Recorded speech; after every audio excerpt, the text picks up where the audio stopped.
A rhythm that was once silenced has survived generations, beating history, culture, and story into every drum you now hear in stadiums and marching bands. CBS's Sharon Lawson has the story.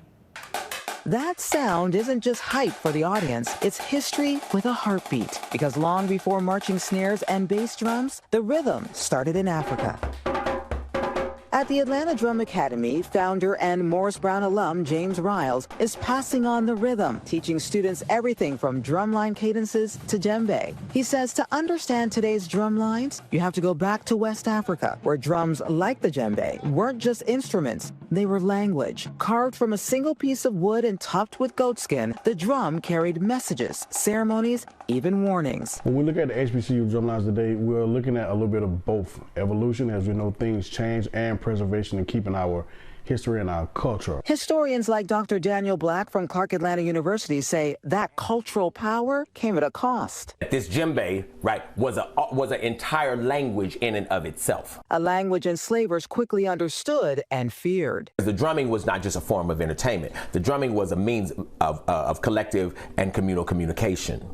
They figured that out very quickly and as such outlawed the drum. On many American plantations, slaves were banned from using drums early, but the rhythm didn't disappear. It adapted. What black folks did was then to embody the drum instead of to beat it. In other words, we use our bodies. Some folks called it the ham boning tradition. Some churches called it the stomping tradition. In most churches, when we're singing and stomping, we're actually stomping the drum beat, because we were not allowed to have the drum. From foot stomps and hand claps to marching cadences heard across HBCU stadiums, the beat carried forward, louder and more visible with every generation. In African on the drums, they use it to tell stories.